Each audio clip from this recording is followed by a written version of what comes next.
Welcome to exam के time. आज है 12 सितंबर और 12 सितंबर के दिन करंट अफेयर के जितने भी इम्पोर्टेंट क्वेश्चन बन सकते हैं वे सारे आज इस वीडियो में डिस्कस किए जाएंगे, इसलिए इस वीडियो को पूरा देखिएगा, थोड़ा भी स्किप मत करिएगा।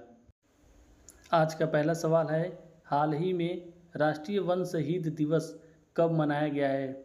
ऑप्शन ए 9 सितंबर, ऑप्शन बी 11 सितंबर, ऑप्शन सी 10 सितंबर, ऑप्शन डी इनमें से कोई नहीं। इसका सही आंसर कमेंट करें, बताएं कौन सा सही आंसर है। राष्ट्रीय वन शहीद दिवस कब मनाया गया है? इसका सही आंसर है ऑप्शन बी 11 सितंबर। भारत में हर साल 11 सितंबर को राष्ट्रीय वन शहीद दिवस मनाया जाता है। यह दिन उन बहादुर वन कर्मियों और पर्यावरण संरक्षकों की याद में मनाया जाता है जिन्होंने भारत के वन और वन्य जीवों की रक्षा करते हुए अपने प्राणों की आहुति दी है। इस दिवस का मुख्य उद्देश्य लोगों को पर्यावरण संरक्षण के प्रति जागरूकता करना। हाल ही में किसकी आत्मकथा 5 डिकेड्स इन पॉलिटिक्स का विमोचन हुआ है?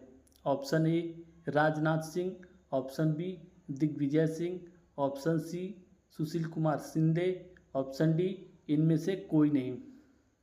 इसका सही आंसर कमेंट करें। 5 डिकेड्स इन पॉलिटिक्स का विमोचन किसने किया है? इसका सही आंसर है ऑप्शन सी सुशील कुमार शिंदे। आपको बता दें कि कांग्रेस के वरिष्ठ नेता सुशील कुमार शिंदे की आत्मकथा 5 डिकेड्स इन पॉलिटिक्स का 9 अगस्त को दिल्ली में विमोचन हुआ है। इस कार्यक्रम में कांग्रेस के राष्ट्रीय अध्यक्ष मल्लिकार्जुन खड़गे और कांग्रेस के एक दिग्गज नेता दिग्विजय सिंह समेत कई वरिष्ठ नेता शामिल हुए थे। कुछ अन्य इम्पोर्टेंट बुक है जिनके लेखक और बुक के बारे में दिया गया है। A journey from black gold to white gold नामक पुस्तक के लेखक कुलदीप गुप्ता हैं। प्रधानमंत्री मोदी ने परिमल नाथवानी के द्वारा एशियाई शेरों पर लिखी पुस्तक कॉल ऑफ द गिर का विमोचन किया है। सुदीप्ति सेन गुप्ता ने अपना संस्करण breaking rocks and barrier memories of geological and mountaineering जारी किया है। दुबरी सुब्बाराव ने जस्ट ए मर्सिनरी नाम से अपना संस्करण लॉन्च किया है।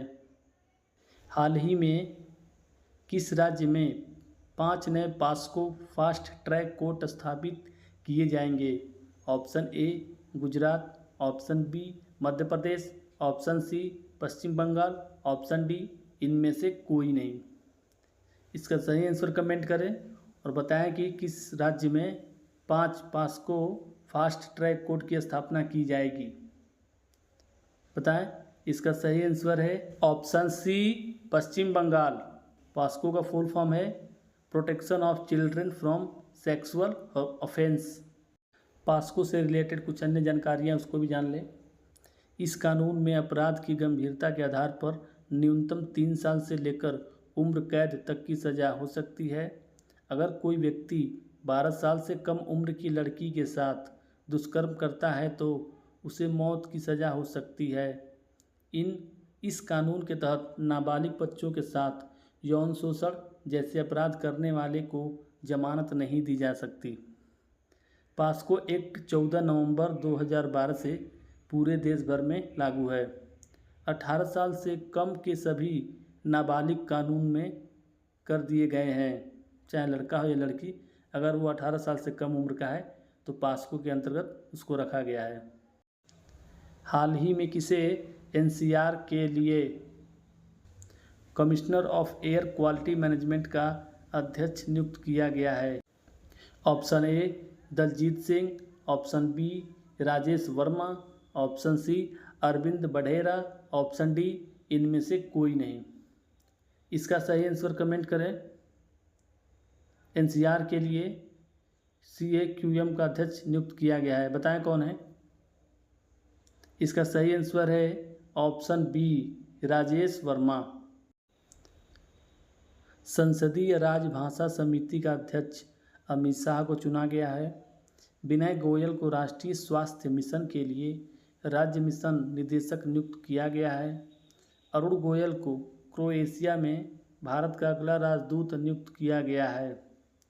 बीसीसीआई ने अजय रात्रा को पुरुष क्रिकेट टीम का चयनकर्ता नियुक्त किया है। फिलिप्स ने भारतीय उपमहाद्वीप बाजार हेतु भरत शेष को अपना प्रबंधक निदेशक नियुक्त किया है।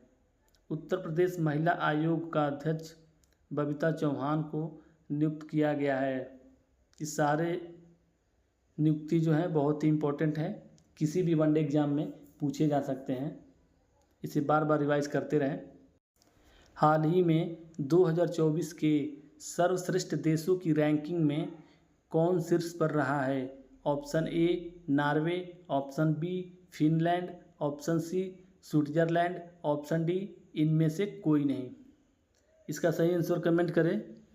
अभी हाल ही में 2024 का सर्वश्रेष्ठ देशों की रैंकिंग जारी हुई है, इसमें पहले स्थान पर कौन है आपको बताना है, और दूसरे स्थान पर कौन है मैं बता रहा हूँ। दूसरे स्थान पर जापान है, तीसरे स्थान पर यूनाइटेड स्टेट है और चौथे स्थान पर कनाडा है, पाँचवें स्थान पर ऑस्ट्रेलिया है।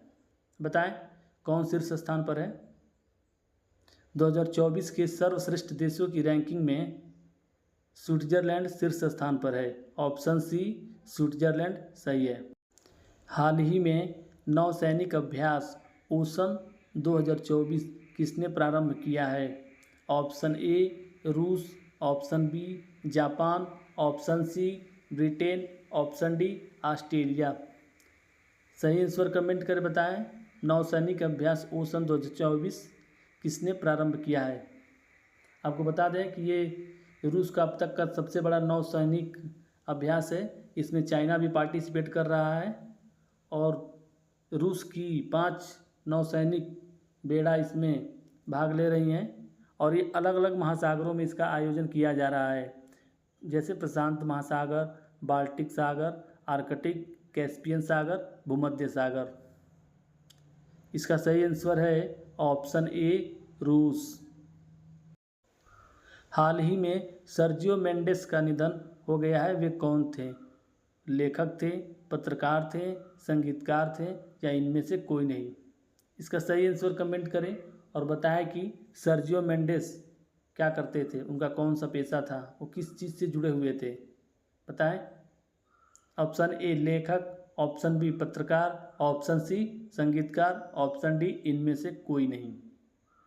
सही आंसर कमेंट करें। इसका सही आंसर है ऑप्शन सी संगीतकार। सर्जियो मेंडेस एक बहुत ही फेमस संगीतकार थे। हाल ही में फ्रांस से लॉन्च सेंटिनल-2C उपग्रह का संबंध किससे है? Option A Airbus, option B Blue Origin, option C space X, option D Virgin Galactic. आपको बताना है कि सेंटिनल-2C उपग्रह का संबंध किससे है। इसका सही आंसर कमेंट करें।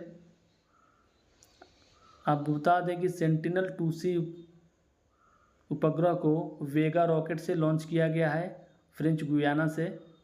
इसको बनाने वाली कंपनी कौन है, यही प्रश्न आपसे पूछा गया है। बताएं इसका सही आंसर क्या है। इसका सही आंसर है ऑप्शन ए एयरबस। हाल ही में अशोक राज सिंगडेल ने किस देश के सेनाध्यक्ष के रूप में शपथ ली है? Option A Bhutan, option B Nepal, option C Sri Lanka, option D इनमें से कोई नहीं। इसका सही आंसर कमेंट करें और बताएं कि अशोक राज सिंगडेल ने किस देश के सेनाध्यक्ष के रूप में शपथ ग्रहण की है और सेना प्रमुख बने हैं। बताएं इसका सही आंसर क्या है। इसका सही आंसर है ऑप्शन बी नेपाल। नेपाल 101वां सदस्य के रूप में अंतर्राष्ट्रीय सौर गठबंधन में शामिल हुआ है। आपको बता दें कि एकमात्र अंतर्राष्ट्रीय संगठन अंतर्राष्ट्रीय सौर गठबंधन का हेडक्वार्टर अपने देश इंडिया में गुरुग्राम में है। नेपाल पर्यटन बोर्ड ने सतत पर्यटन के लिए पाटा गोल्ड अवार्ड जीता है। भारत और नेपाल ने मुनाल उपग्रह के प्रक्षेपण के लिए आपस में समझौता किया है। मिस नेपाल वर्ल्ड 2024 का खिताब आशा कुमारी केसी ने जीता है। भारत ने नेपाल की जल विद्युत परियोजना के लिए 5,000 करोड़ रुपए की मंजूरी प्रदान की है। बहुराष्ट्रीय सैन्य अभ्यास शांति प्रयास 4 नेपाल में शुरू हुई है। नेपाल के तमांग समुदाय ने सोनम लोसार के अवसर पर नया साल मनाया गया है। नेपाल अगले 10 वर्षों में भारत को 10,000 मेगावाट बिजली का निर्यात करेगा। ये सारे पॉइंट बहुत ही इम्पोर्टेंट है क्योंकि नेपाल भारत का पड़ोसी देश है, इसलिए। हाल ही में किस राज्य में 80% आरक्षण के साथ जनजातीय विश्वविद्यालय स्थापित किए जाएंगे? Option A Jharkhand, option B Chhattisgarh, option C Maharashtra, option D इनमें से कोई नहीं। इसका सही आंसर कमेंट करें। बताएं इसका कौन सा उत्तर सही है। किस राज्य में 80% आरक्षित सीट वाली विश्वविद्यालय की स्थापना की जाएगी जिसकी घोषणा की गई है? आपको सही आंसर बताना है। इसका सही आंसर है ऑप्शन सी महाराष्ट्र। महाराष्ट्र नासिक में आदिवासी छात्रों के लिए 80% आरक्षण के साथ आदिवासी विश्वविद्यालय स्थापित करेगा। महाराष्ट्र के राज्यपाल व राधाकृष्णन ने कहा है कि नासिक में आदिवासी समुदाय के छात्रों के लिए 80% आरक्षण वाला एक आदिवासी विश्वविद्यालय की स्थापना की जाएगी।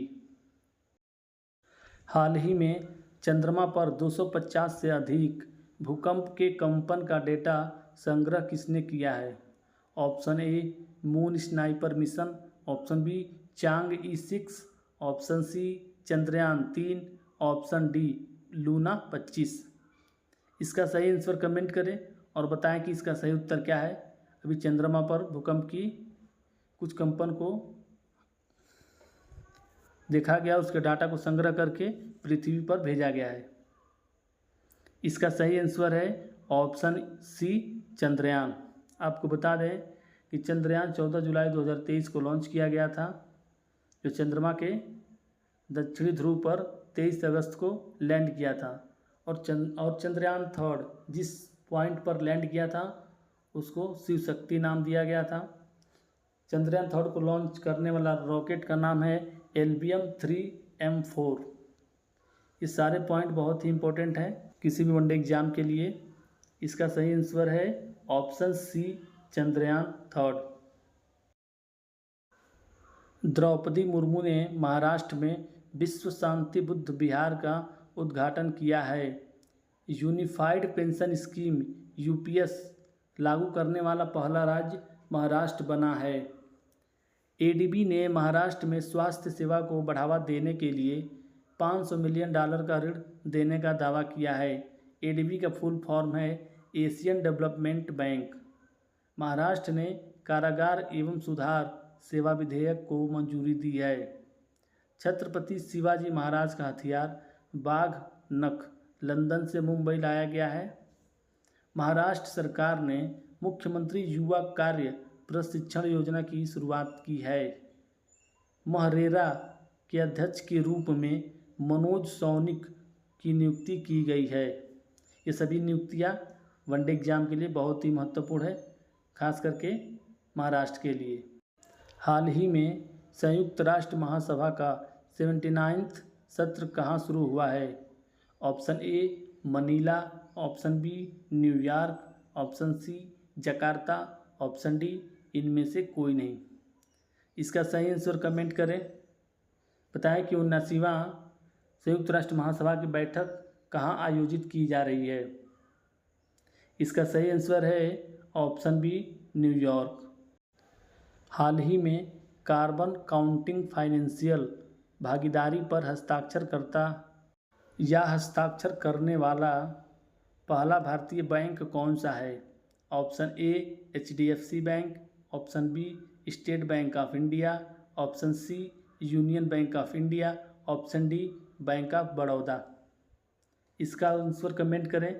क्या है सही उत्तर इसका? इसका सही आंसर है option C union bank of India. हाल ही में किसने सिंगापुर साहित्य पुरस्कार जीता है? Option A Arpit Chopra, option B Rishabh Shetty, option C Prashanti Ram, option D इनमें से कोई नहीं। इसका सही आंसर कमेंट करें और बताएं कि सिंगापुर साहित्य पुरस्कार किसने जीता है। अर्पिता चोपड़ा, ऋषभ शेट्टी, प्रशांति राम, इनमें से कोई नहीं। अब बता दें कि सिंगापुर की नानयांग टेक्निकल यूनिवर्सिटी में भारतीय मूल की एक व्याख्याता ने अंग्रेजी भाषा में लिखित अपनी लघु कथा 9 यार्ड साड़ीज के लिए सिंगापुर साहित्य पुरस्कार जीता है। 32 वर्षीय प्रशांति राम की यह पहली रचना 2023 के अंत में प्रकाशित हुई थी। इसका सही आंसर है ऑप्शन सी, प्रशांति राम। हाल ही में भारत ने किसके सहयोग से infrastructure financing bridge UKIIFB launch किया है। Option A USA, option B Britain, option C France, option D Japan. इसका सही आंसर कमेंट करें और बताएं कि भारत किसके सहयोग से इंफ्रास्ट्रक्चर ब्रिज लॉन्च किया है। इसका सही आंसर है ऑप्शन बी, ब्रिटेन। UKIIFB का फुल फॉर्म है United Kingdom India infrastructure financing bridge. हाल ही में 45वां फीडे शतरंज ओलंपियाड कहाँ शुरू हुआ है। Option A France, option B Hungary, option C Germany, option D इनमें से कोई नहीं। इसका सही आंसर कमेंट करें और बताएं कि किस देश में फीडे का 45वां शतरंज ओलंपियाड शुरू किया गया है। इसका सही आंसर है ऑप्शन बी, हंगरी। हंगरी में 45वां फीडे शतरंज ओलंपियाड की शुरुआत की गई है। हाल ही में किसने अतिथि अभिनेत्री के लिए क्रिएटिव आर्ट्स एमी पुरस्कार जीता है। Option A Caitlin Olson, option B Olivia Colman, option C Jamie Lee Curtis, option D इनमें से कोई नहीं। इसका सही आंसर कमेंट करें। यहाँ अभिनेत्री के लिए होना चाहिए, केली हो गया, इसे सही कर लीजिएगा, गलत टाइपिंग हो गया है। हाल ही में किसने अतिथि अभिनेत्री के लिए क्रिएटिव आर्ट्स एमी पुरस्कार जीता है। Option A Caitlin Olson, option B Olivia Colman, option C Jamie Lee Curtis, option D इनमें से कोई नहीं। इसका सही आंसर कमेंट करें और बताएं कि क्या है इसका सही आंसर। इसका सही आंसर है ऑप्शन सी, जेमिली कर्टिस। हाल ही में नागरिक उड्डयन पर दूसरा एशिया प्रशांत मंत्री स्तरीय सम्मेलन कहाँ प्रारंभ हुआ है। Option A Singapore, option B Malaysia, option C Bharat, option D China. इसका सही आंसर कमेंट करें और बताएं कि क्या है इसका सही उत्तर। आपको बता दें कि ये बैठक दूसरी बार हो रहा है। इसके पहले 2018 में यानी पहली बार बीजिंग में आयोजित किया गया था और इस बार इसका होस्ट करता देश है भारत। या इसका सही आंसर है ऑप्शन सी, भारत। भारत मंडपम नई दिल्ली में इसकी बैठक आयोजित की जा रही है। आज के सेशन का ये लास्ट प्रश्न था और जितने भी प्रश्न आज डिस्कस किए गए हैं किसी भी वनडे एग्ज़ाम के लिए बहुत ही इम्पोर्टेंट है। इस वीडियो को पुनः एक बार और देखिएगा और हमारे चैनल को लाइक, शेयर एंड सब्सक्राइब जरूर कीजिएगा। आपको वीडियो अगर पसंद आए तो अपने दोस्तों को भी शेयर करिए ताकि उनको भी प्रतियोगी परीक्षाओं में हेल्प मिल सके।